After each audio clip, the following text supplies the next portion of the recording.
the week before I came, it was definitely some tense moments, but in the end, it's, for me, I come from, my family is from Taiwan, and that's a place where, for many years had a similar kind of situation with China, and there were many, constant exchanges of fire. Well, there's more one side. China was always doing a lot of shelling on islands near Taiwan.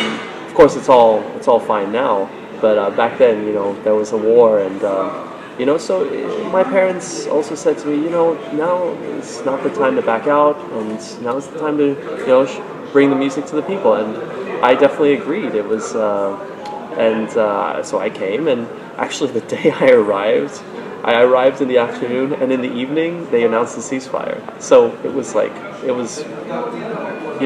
all that worrying for naught, as they say. Here in the audience, it's very, they're very respectful, and they know their stuff. That's also slightly intimidating as well for an artist to come here and knowing that these people in the hall have heard the Sibelius Violin Concerto, umpteen times throughout their lives. And but you have to, I think that's also something incredible when you hear from the same audience, when they tell you, that it was for them something wonderful, and that's, you really, then, because, after most performances people say that, and sometimes it's you're just kind of like, oh, thank you, but you hear it, and it could, be coming from someone who, it doesn't mean any less, but it definitely, it's something special, and that person knows the piece, and they still say this. And that's what I found. That's what I felt here in Israel. So I'm very, very happy to be here. I'm very looking forward to the remaining concerts. I think I'm lucky that Maestro Petrenko, who I'm working with, and it's a fantastic conductor. I might add. I have to say, it's him and this orchestra together. It creates something. Just for example, in the Daphnis and Chloe, the suite. When I heard it, it was just like I understood what the concept was when they say a wave of sound just washed over you. I think there was this one moment I remember last night when I was listening to it, and literally I almost felt in this just sonority, this chord, and then I felt like wind onto my face. It was just like I was being lifted up, and that was something magical. It was mind blowing, I have to say. I started violin at the age of 4, and in the beginning it was just a lot of fun. I did Suzuki method. I'd say that the moment when I felt like, oh, this is what I really want to do, was when I was 8 years old. I was invited to go perform in Japan at the 1998 Nagano Winter Olympics. So this was for me something incredible. And it's kind of my first international trip overseas, getting invited to play. And there were 500 other kids. We did a video for the opening ceremony, and but it was just like that whole kind of a little bit of VIP treatment. And for me, I kind of was like, wow, I really would love to do this for the rest of my life. I also had this weird thing where I really enjoyed airplane food back then. I think and just being on the airplane was so exciting. Nowadays I can't say I like it as much because I travel quite a bit, but there's still a little bit of the staying in hotels. Luckily that's my personality. I enjoy that a lot.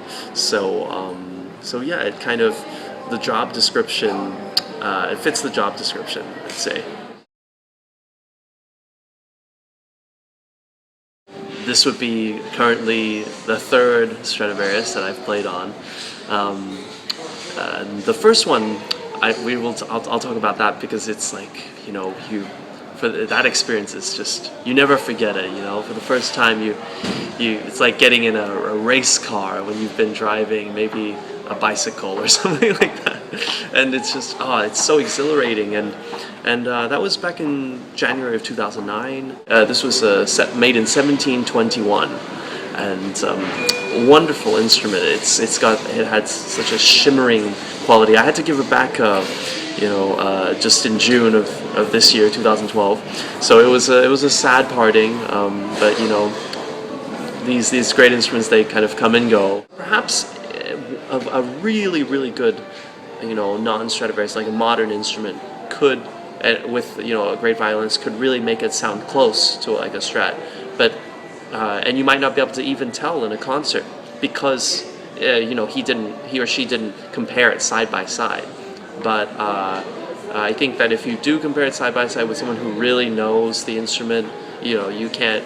There's no denying it. I think a lot of these tests that have been done are done by people. They get these instruments, these Stradivarius, from museums that haven't been played on for maybe 30 years, and then strings haven't been changed, or maybe even if they change the strings, it's still, the violin kind of goes to sleep after. If you don't play it on for about 3 months, it'll go to sleep. The sound needs to be reawakened. They're like living beings, and this I saw experience directly. When I first got my first Stradivarius, the Macmillan, it hadn't been played on in about 10 years, or even and then having two Strats for about a period of 9 months, I couldn't play on both. Sometimes I would leave one in the shop and then come back to it a month or two later. Even then the sound had changed, and that was so interesting to see and hear. So that's the story about these great instruments. They're you have to have a relationship with, and that's the most important, I think. As for strategies, I think just getting enough sleep, eating healthy, and I personally love to go to the gym a lot.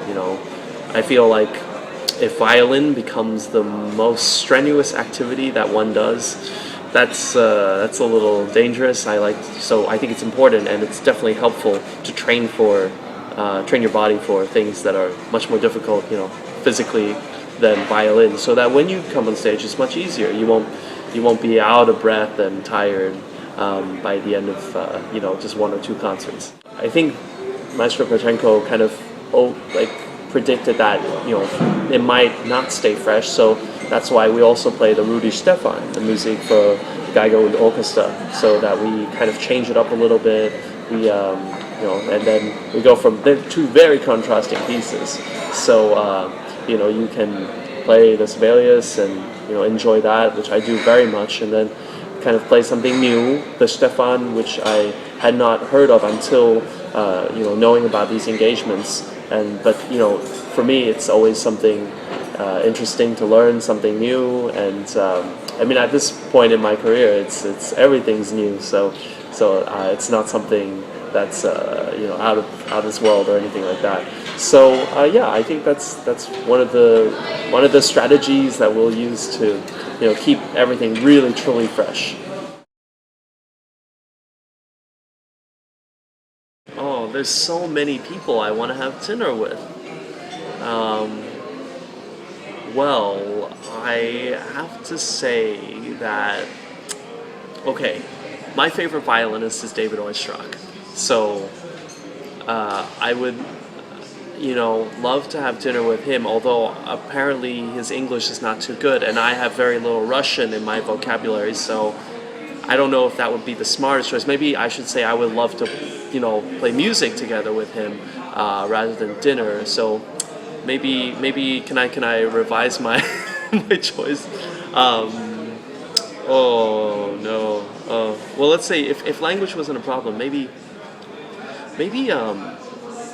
Mozart is always like somebody that to really know who he was, because he's portrayed in so many different ways, the movie Amadeus, where he's like a very almost immature kind of laughing all the time kind of character, or if he's because studying his music, there are definitely very serious, like the Requiem, there's just stuff that is just very dark, and I don't think that he's really like what that movie portrayed him as. So, but I would really want to get to know him and just understand a bit more. Was it really his personality, or was it just more the society around that time, and what would he hopefully we'd have dinner in our period now, so that he could maybe write more music. He's able to write music in 30 minutes. I think over the course of dinner, he could write something new, and to show him this world that we live in now, and see if it was really him, or it was just society influencing him, of a certain kind of, with all those wigs, and classical music being what it was at that time, to see if he would still. I mean, I'm sure it would be completely different, but how different would it be? And because we all know he's a genius, but so how does a genius work in today's society? That would be so interesting. Well, I'm very lucky that Mr. Armani and his team of people have agreed to, very willing to. And it even sounds weird, like Mr. Armani. Like I met the guy for maybe like 2 minutes, but his team of people, have been very kind to me, and have.